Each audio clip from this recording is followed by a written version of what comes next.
magic in the air, wands swirl around us, cast away our care. Friends in the hallways, adventures we find, spells and enchantments, trouble on our mind. That's a wizard, oh, oh, oh, oh. Life is a spell we know. We're casting joy and glow, oh, oh. That's a wizard show.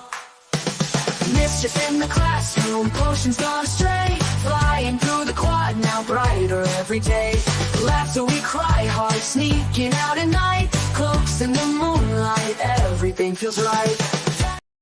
Honey, where's my character record sheet? It's Wednesday. That means it's time for this week's episode of That's So Wizard. That's So Wizards is filmed in front of a live studio audience consisting of Steve the Cat. How are y'all doing this Wednesday morning, Thursday morning, whatever fucking day it is? Here it's, where does I live? Ventura, Site B? I don't know. It's foggy. My brain's not working. But as you know, yesterday was the 27th day of August 2024. It was D&D Direct, where they rolled out the latest version of the Jeremy Crawford clones from the Vats and a very unhappy looking Christopher Perkins and all the other remaining members of the Wizards of the Coast staff, plus some new people and some, quasi YouTube types to tell us what to expect in the remainder of 2024, 2025, 2026, all the way up to the big doom date of 2027 and further into 2030. Their plans for D&D. At least as of yesterday. Now, why do I say at least of yesterday? Because over the past week and a half, Wizards has been changing their tune and saying things and then backtracking on what they said. So at this point, well, I don't know. I think it's fair to say that anything Wizards of the Coast said at D&D Direct yesterday should be taken as it might be true. This might be the plan. But again, we can't really trust them because of their long history of lying to us. And worse, their long history of just not paying attention to things they said less than 20 minutes ago. Wizards of the Coast history seems to exist only in the exact moment the person is saying it. They have the memory of a goldfish. This is, of course, referring to the rigmarole about the spells and stuff. They had announced that, oh, you can't use old shit anymore. Basically, the 5e is going to be broken down to the SRD, and everything in 6e, if you make it in D&D Beyond, will automatically be upgraded to the 6e rules, whether you like it or not. So you could make a 5e wizard or a 5e fighter, but it's basically going to be made under the SRD, and then everything else would have been automatically upgraded. But then they changed that. They changed that to, oh, no. What we meant to say is you can make a 6e character. The old stuff you can use. You just have to take the old stuff out of where it originally is, put it into a homebrew file, and then reinstall it back into your thing. And then you could use the old stuff from 5e in the 6e. But then they changed it to, no. What we actually meant to say is that the new stuff and the old stuff will cross-pollinate, but only if you do these following steps, including, of course, you having to rent your D&D Beyond account every week. You have to continue to rent your old books, and then you have to continue to rent the brand new stuff. And then, no. Actually, no, what we meant was you can still use the old stuff, and it will obviously 100% positively cross-pollinate with the new stuff. If you want to use the old version of the spell, you can. If you want to use the new version of the spell, you can. This is what we meant to say, and this is 100% true as of midnight last night. So let's just remember that happened, okay? That is not me making shit up. That is fact. Obviously, I am relaying it through a sarcastic, more palatable way, but basically, that's what's happened. So that is the basis for anything else that they said yesterday, that they cannot be trusted because they are constantly contradicting themselves, and they are constantly doing stupid things like violating their own street date. Then there was the whole rigmarole about character record sheets, where they said they weren't going to print character record sheets anymore.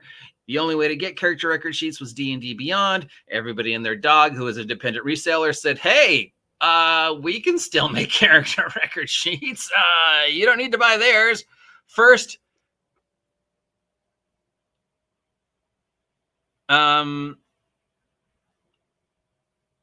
yeah, so you don't need to pay for the D&D Beyond character record sheet, because the character restrict, there's hundreds of independent people who have made 5e, 6e character record sheets. Plus, they're free on the web. So them saying they're not going to print it anymore is another fuck you to the players, is really a nothing burger. Then they announced, hey, remember when we fired 90% of our staff?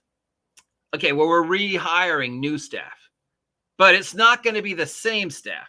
It's going to be brand new people we can pay less and who have absolutely no idea what's going on, i.e. as Dice Tales is referring to. There's a whole bunch of new people coming into Wizards, even as this convention was happening, 80% of whom have no idea how things work at Wizards. They're just, young, bright-eyed kids who is like, I get to work for D&D for less than the person who had my job before me? Oh, yes, I won't even read the fine print of the contract.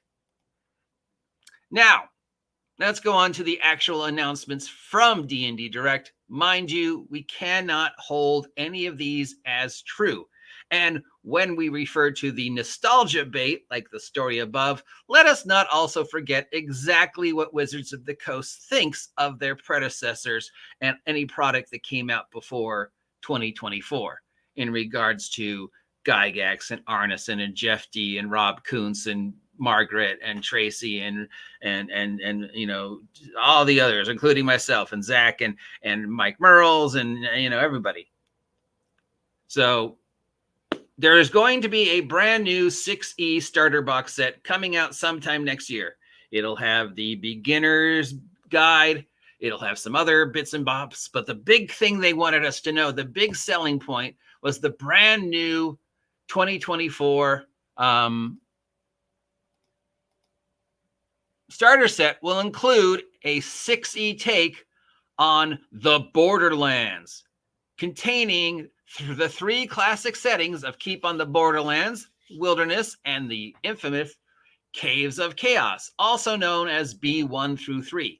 So if you're one of the people who haven't already picked up Keep of the Borderlands online, or picked up the amazing Goodman Games take on Keep of the Borderlands, and don't realize that you can get Keep of the Borderlands on D&D Beyond and plenty of other resources, they're releasing it. Now, why are they releasing, of all the possible storylines, Keep of the Borderlands? Didn't they just do Keep of the Borderlands? Mind of Fandelver is basically Keep of the Borderlands. Return to the Mines of Fandelver was basically Return to the Keep of the Borderlands.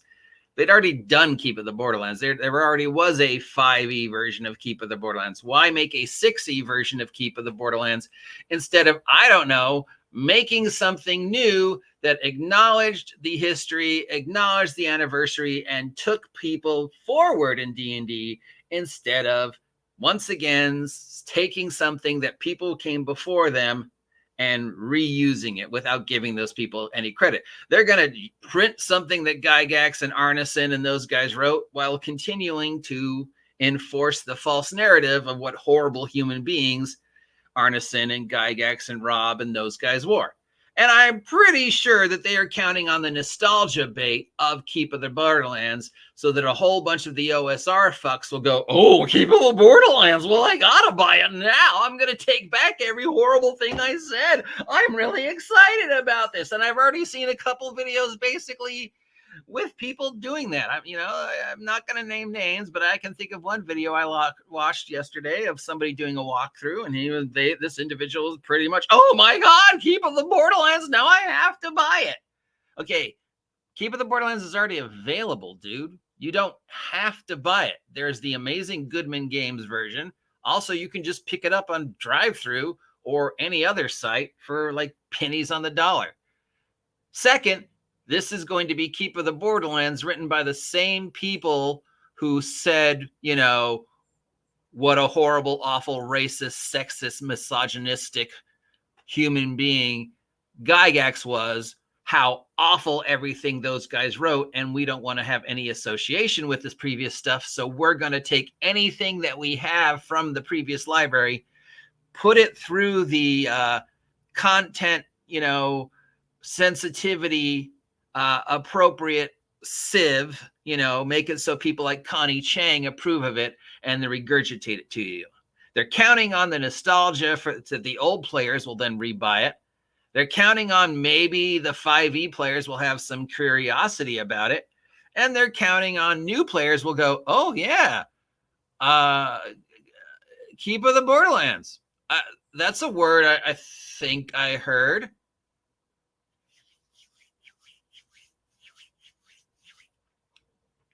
So if you're an old fuck like me, who has been playing since day one, you already have Keep of the Borderlands. If you're a 5e player who's been playing since 2014, who, mind you, are also getting screwed just as much as the old players are, and they think the 2014 players are just as awful because they only think D&D exists from 2024 till today. Anything before January 1st, 2024 is horseshit.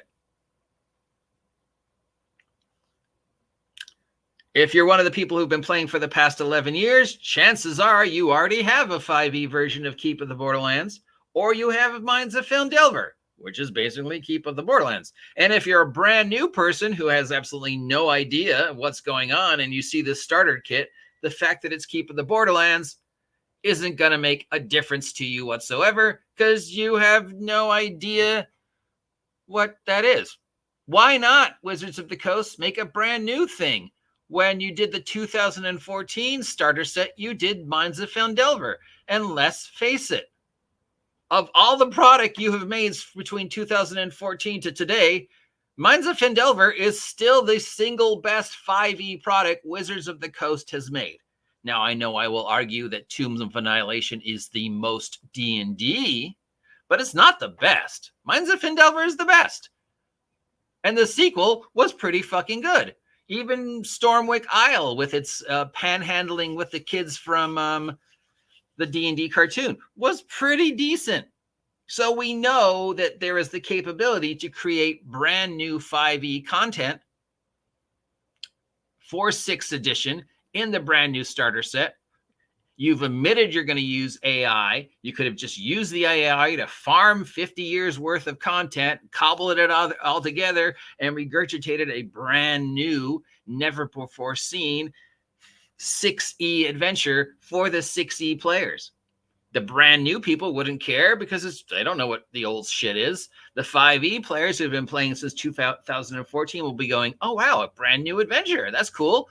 And those of us who have been playing since day one will go, oh, well, maybe it's as good as Mines of Phandelver. I don't know. Mines of Phandelver was pretty good. I'll at least read it once it's available. So, yeah, I don't see what the point is otherwise than nostalgia baiting. And I know people are excited that and a lot of people who said they weren't going to buy it are now going to buy it because of it's got Keep of the Borderlands in it. And again, I want to remind you guys, you can have Keep of the Borderlands. It's available on drive-thru. You can get the Goodman Games version still. You can get it on eBay. Fuck, I'll send it to you if you don't already have it. I'm sure I have it somewhere. It's easy to get your hands on the Keep of the Borderlands. So nostalgia baiting this, I'm not sure what the point is, but let's move on. Because that was their big story. That was their big, hey, look what we're doing. All right. The second big thing that they wanted you to know about coming out was Forgotten Realms. Forgotten Realms Player's Guide. They're doing a brand new Return to Forgotten Realms Player's Guide and a brand new Return to Forgotten Realms DM's Guide. Does Ed have anything to do with this? I'm going to take a wild guess. Probably not. There's no mention of his name here in the article. There are mentions of Baldur's Gate 3. But no mentions of Ed. So I do not know whether Ed has anything to do with this or not. I don't know how we're returning to the Forgotten Realms, Waterdeep, Sword Coast. We never left. Obviously, this is going to be more Sword Coast centric because, as we know, Wizards has kind of forgotten that the Forgotten Realms has more than the Sword Coast, and that there's tons of really interesting things going on in the rest of the Forgotten Realms without ever even touching the Sword Coast. In fact, some of the best stuff in the realms, if you're a fan of the realms, you know that some of the best stuff is, over here and stuff like that. Not the Swords Coast, but like, Moshum and Mulheron and Zental Keep and Thay and the Dale Lands. I mean, just there's tons of amazing shit going on that has nothing to do with the Borderland, with the Sword Coast. But they've focused on the Sword Coast, so this will probably be Sword Coast centric. It's returning to the Forgotten Realms because apparently we left the Forgotten Realms, even though the most recent adventure was set in the Forgotten Realms. Again, I don't know why we're returning to the Forgotten Realms, since the big selling point of 6E was it was going to be world agnostic. It was not going to be based on any one specific world, but rather a 50-year revisit to all the worlds except for Dark Sun. And that's why we were going to make it Spelljammer centric, right? That's why Vecna was a multiplanar adventure, because it was supposed to be the introduction to the 6E world agnostic style of play, more of a Spelljammer Planescape campaign than a Forgotten Realms centric campaign. So we're releasing a brand new player's guide to the Forgotten Realms and a brand new DM's guide to the Forgotten Realms to return to a brand new, re-edited, regurgitated, remulched, probably Ed Greenwood, 100% free, any problematic content, 100% free, like the slaves in Mulheron, gone. All the evil shit that goes on in Zentil Keep, gone. All the evil shit that goes on in Thay, gone. This will be a nice, happy Saturday morning cartoon. Forgotten Realms, heavily influenced by the 1980s cartoon from the art that we've seen. So yeah, this will be a Saturday morning cartoon, Sword Coast centric version of the Forgotten Realms. In order to use it, you have to buy 2 books, not 1, but 2 books. Does Ed Greenwood have anything to do with it? There's no mention of his name, so I don't know. I'm going to probably say no, because Ed Greenwood is amongst the problematic creators from the old days that they want to ignore, and because Wizards wants to scrub any connection to previous Wizards of the Coast content from the title. So they want a brand new 100% their version. We've talked about this before this year, that they want to erase the history, because that way they can, copyright and trademark 100% the brand new shit, which of course makes no sense since they're revisiting old shit, but they want to stand on the shoulders of the people who came before them while continuing to shit on the people who came before them, so that they can monetize the name recognition, in the hopes that if they say, we're doing the Forgotten Realms, the older players like myself will come running back to 6E going, oh my gosh, the Forgotten Realms, I can't wait. They haven't done a player's guide in a long time. The Forgotten Realms was all over the place for Elephant Realms. Ed Greenwood is constantly updating Forgotten Realms stuff on his YouTube. Ed Greenwood is constantly updating the Forgotten Realms on his blog and his website. If you want to know what's up to date with the Forgotten Realms, just follow Ed on YouTube, or follow Ed on Twitter, or check out his blog, because there are brand new stuff. And as for a player's guide to the Forgotten Realms, you can get that online from DriveThru if you don't already have it. Or you could just, support Ed directly, because he probably needs the money more than Wizards of the Coast does. Yes, just support Arduin. They're my sponsors. All right, so is that exciting? Are you excited about that? Excited about the return to the Forgotten Realms that we never left? No? Okay, well, let's move on to the next story. I'm sure this one will really excite you. This is another one that they were really excited about.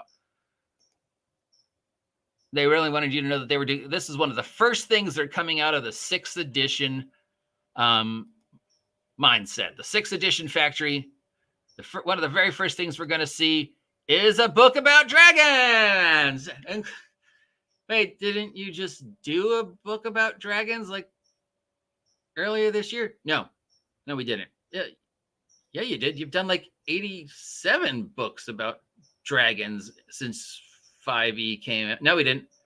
What about the multiple dragon-themed adventures? We never wrote those. What about the 2 dragon-themed books and the dragon-themed art book? That never happened. It's still in your catalog. No, it isn't. This is we've never done dragons before, remember.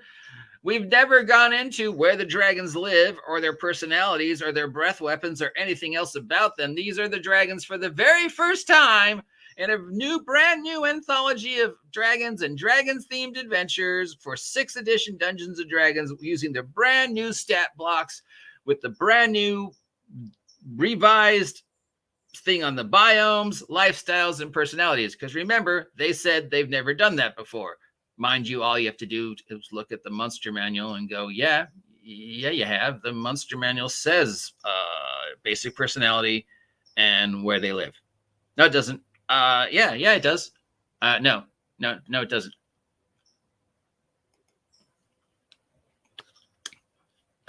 So aren't we excited that they're going to re-release a dragon themed product, even though they just released a dragon themed product and 3/4 of the 5e stuff has been somehow connected to dragons, including a dragon art book and a dragon anthology that came out within the past year. But the very first thing that's coming out for 6e is more dragons. Because why come up with anything original if you can just continue to reprint old stuff? And now that they've admitted that they're using an AI, you can just have the AI go through the 50 years of content with the search parameters and cobble together and regurgitate a brand new, air quotes, book about dragons. But at least the art will be cool, I guess. So then I guess we took a break. And then there was some talking and some stuff and some blah, blah, blah. And I don't know, some other shit. You know, they got like a celebrity out.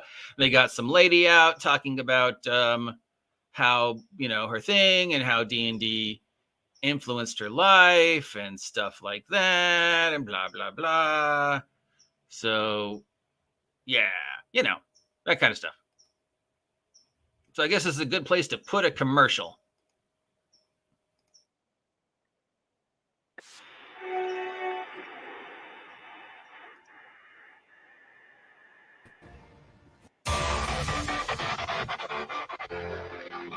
Available now! We're goblins!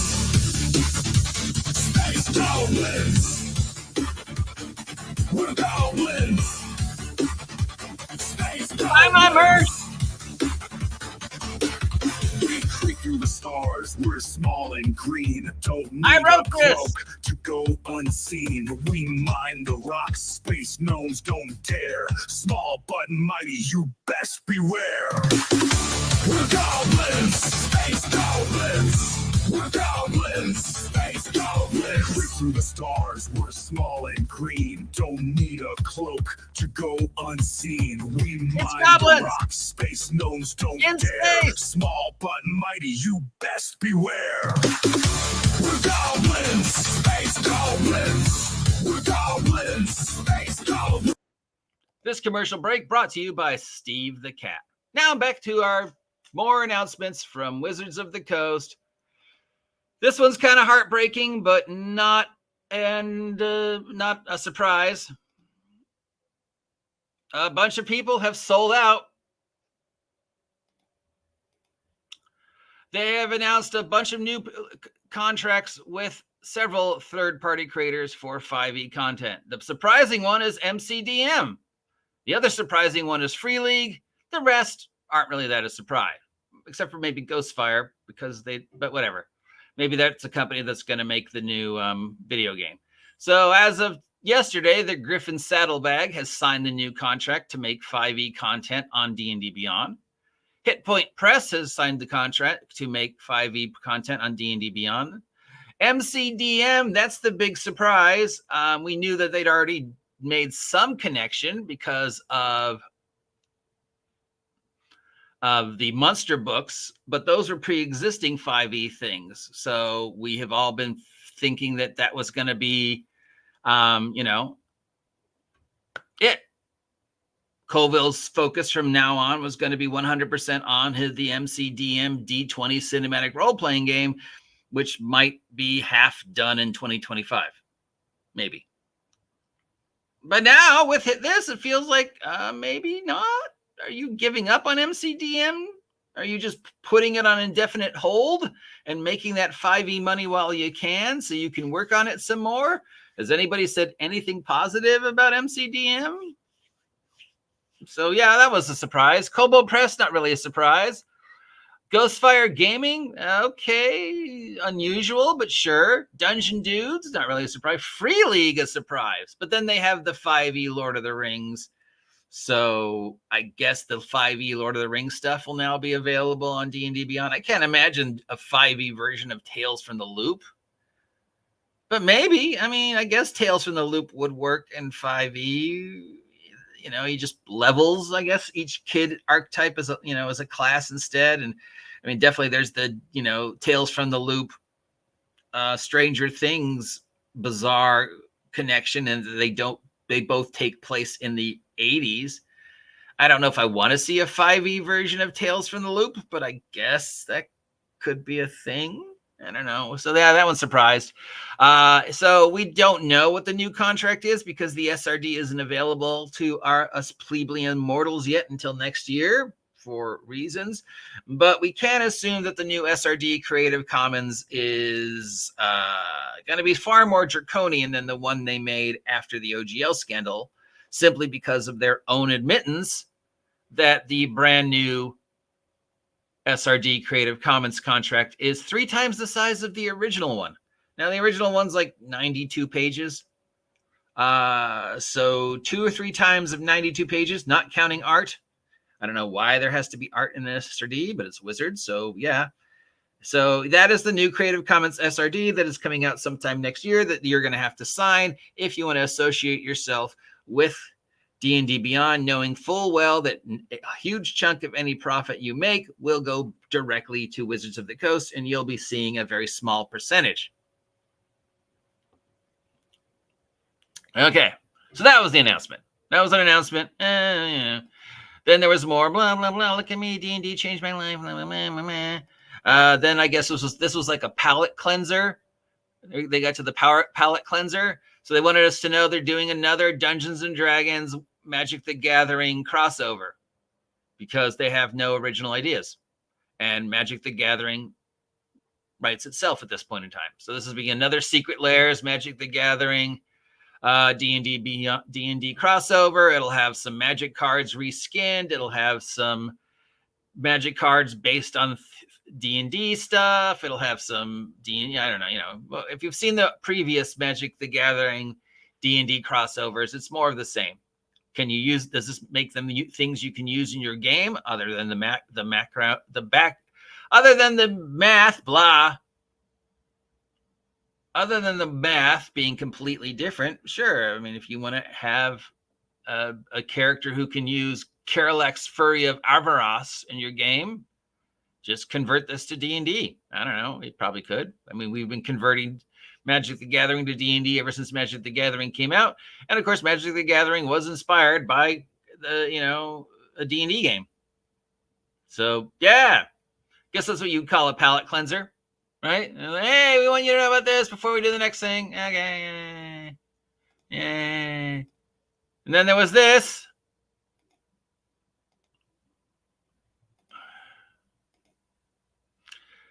All the brand new, well, actually only one or two of these are new. All the brand new Lego minifigs that are coming out this year.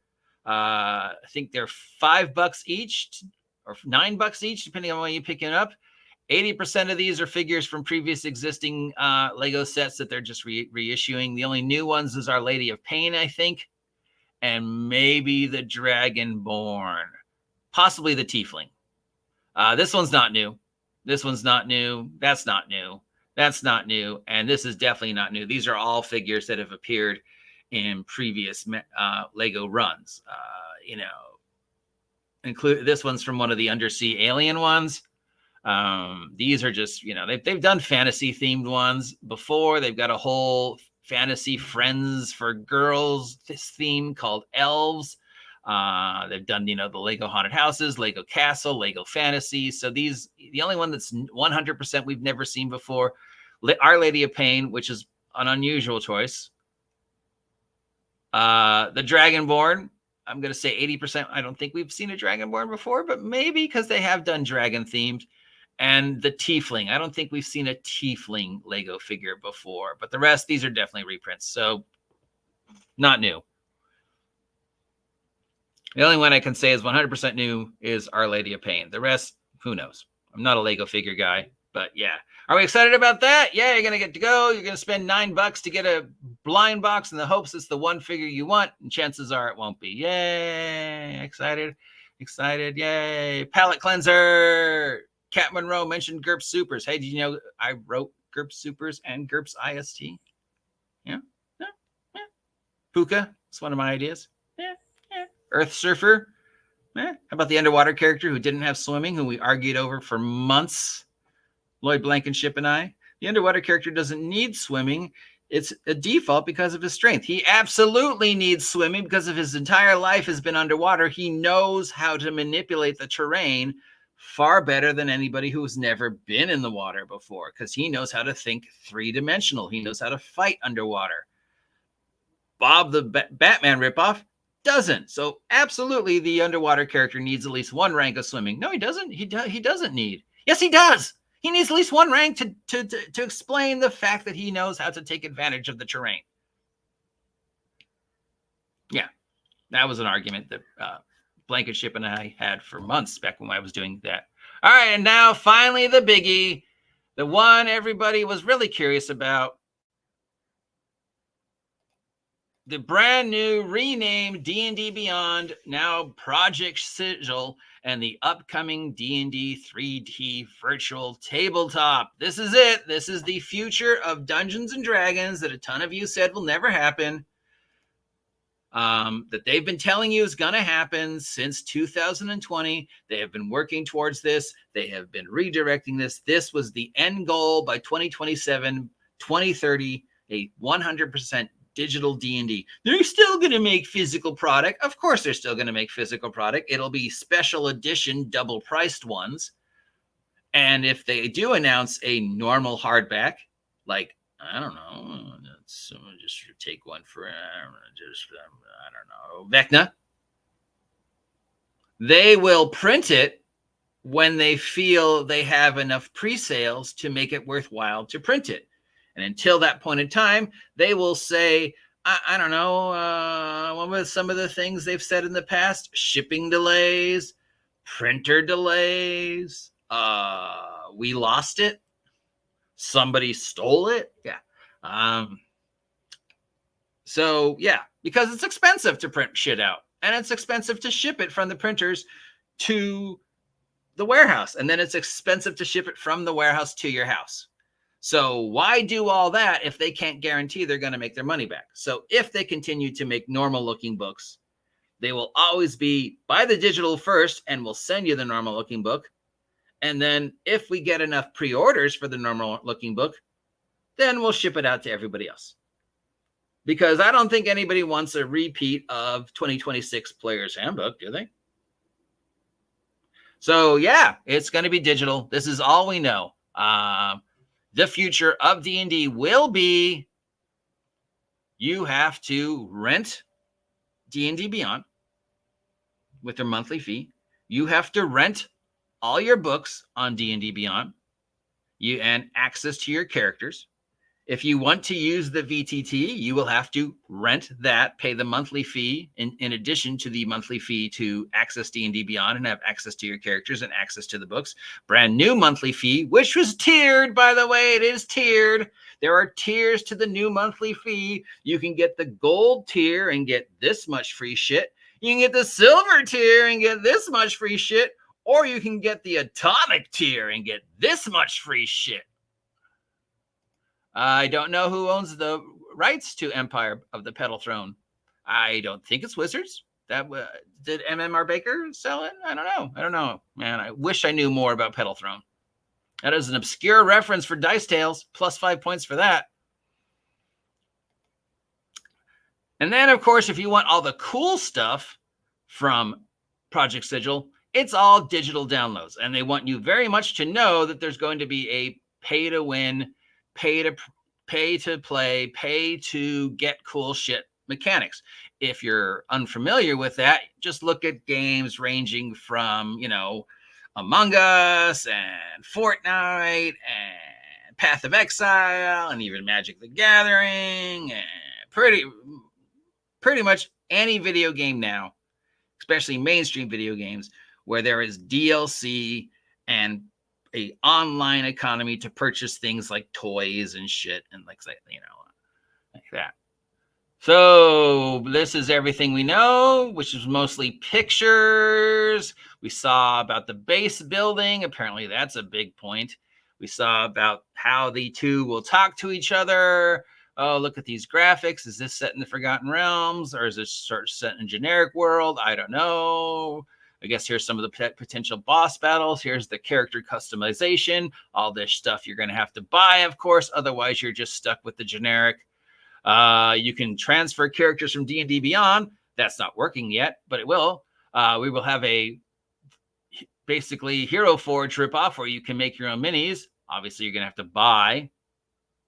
You can have assets designed to feel like you're buying high-end minis. You can plug in locations, which you have to buy. You can mod the games, F1s, which is not every good thing. There will be a level builder. There will be all sorts of mechanics like secret doors and traps. There could be 2D tokens and 3D tokens, 2D maps and 3D sacks. You could have Drizzt fight Optimus Prime because we own the rights to both. Optimus Prime would kick Drizzt's ass. Leave Optimus Prime alone. You can share content with others. You just have to pay for it. And if you order the physical and digital core rulebook now, you get the free gold dragon mini that will go live when Project Sigil goes live sometime in the future. Unless you're one of the 3,000 people who picked up a player's handbook at Gen Con, then fuck you.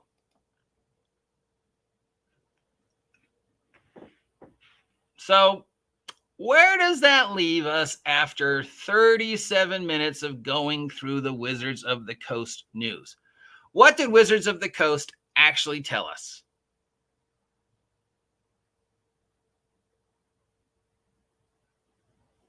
Yeah, not much. We know that we can expect things that might appear. But we have to remember everything that Wizards of the Coast has done before yesterday, up to including the day before yesterday, where they're literally saying something, then changing it again, then changing it again. We have to look at everything Crawford has said, and then how every time after that, he says something that contradicts what he previously says, including him admitting on more than one time now that it is a brand new edition. 2024-2025 Dungeons & Dragons is Dungeons & Dragons 6th edition. It is not backwards compatible. The bullshit over the 5e spells and stuff proved it was not backwards compatible. Currently, they're saying, oh, ignore that. You can, but why would you want to use the old version when you can use the new version? And look, it's a lot easier to use the new version than it is to go through and get the old version and then cut it and paste it into the new version and then try and make them work with it. Nah, just use the new version, kid. You want the brand new shiny car. You don't want the old shiny car, even though the old shiny car is just as good, if not better, than the brand new shiny car. We don't make any money unless you buy the brand new shiny car. So we're going to force it on you. And don't worry, because all these wonderful new things you'll be able to have access to as long as you continue to rent D&D Beyond, because we are 100% going digital, just like we told you in 2020. And again, you know, in Wizards' defense, Wizards isn't doing anything anybody else isn't doing. Transferring from a physical media reality to a digital media reality is both cost-effective, good business, and necessary. Sure, it'll put a lot of printing presses out of business, but it'll also save hundreds of trees. And it'll make it a lot easier to have access to the product. without having to, go someplace, which sucks for friendly local game stores. This also opens up numerous doors for smaller independent publishers like myself. Hey, did you know I have merch available? I have merch available. Check out the merch available. Link down below. The entire Wretched Vigilantes collection is marked down on the Red Room publishing site. $40 gets you every single solitary Wretched Vigilantes product I've made so far, just in time to be informed that I'm working on Wretched Vigilantes 2025. So if you want to get on the ground floor of Wretched Vigilantes 2025, you should head on over to the Red Room and pick up the bundle of every single solitary Wretched Vigilantes product for $40. And if you order now, you will receive a free gold dragon digital miniature that you will be able to use when the Wretched Vigilantes VTT goes live. I have no plans of ever making a Wretched Vigilantes VTT, but if I ever do, you will get that. So yeah, we know that they're going digital. They've told us they're going digital. They repeatedly tell us the one true thing is they're going digital. And again, that's you have to. You have to. The industry has to evolve digitally. We're running out of paper.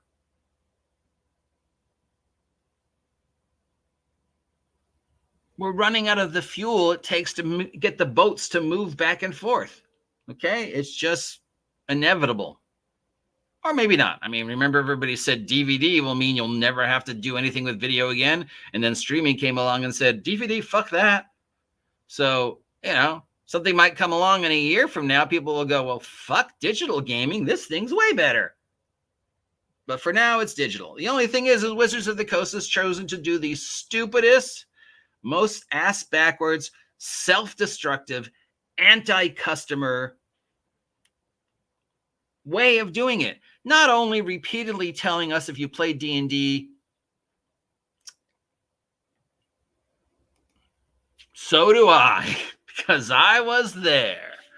Not only are they shitting on those of us who've been playing D&D since it came out by constantly forcing the false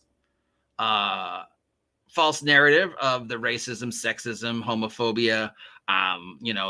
D&D has always been 5 white dudes sit in the middle of Wisconsin, playing and not allowing anybody else to play until 2014 when 5e came out. And then we had 5e and all the 5e players, which saved, D&D and saved the hobby.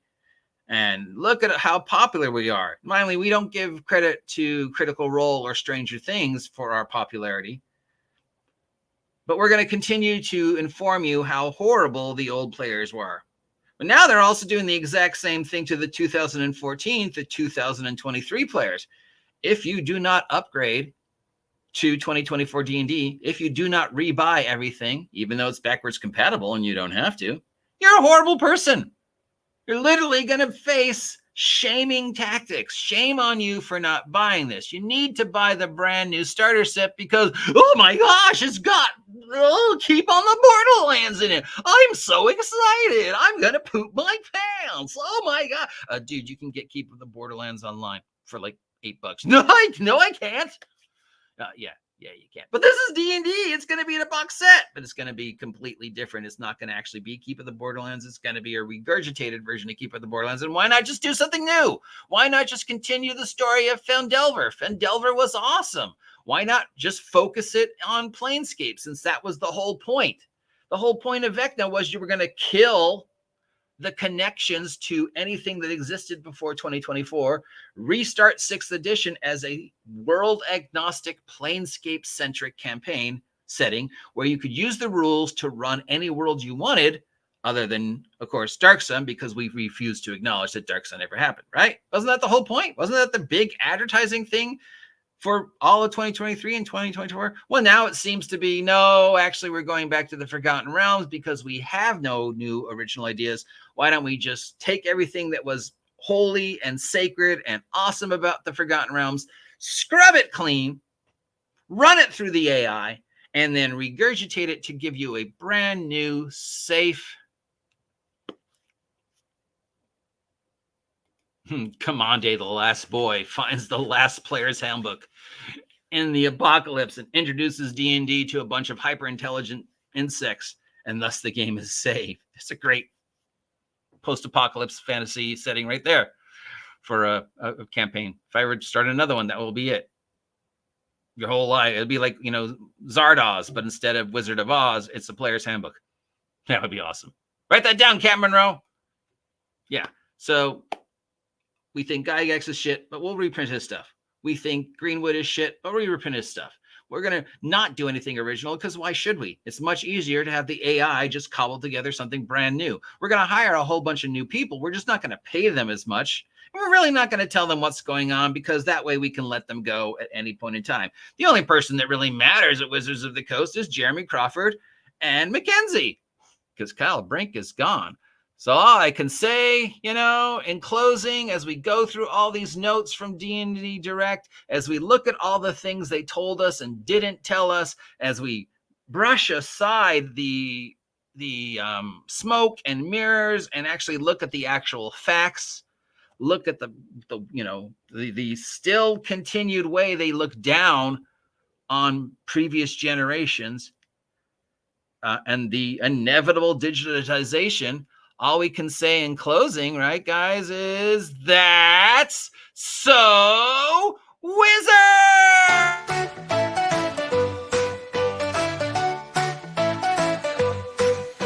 We're laughing aloud now, magic in the air. Wands roll around us, cast away our care. Friends in the hallways, adventures we find. Spells and enchantments, trouble on our mind. That's so wizard. Life is a spell we know. We're casting joy and glow. That's a wizard show. Mischief in the classroom, potions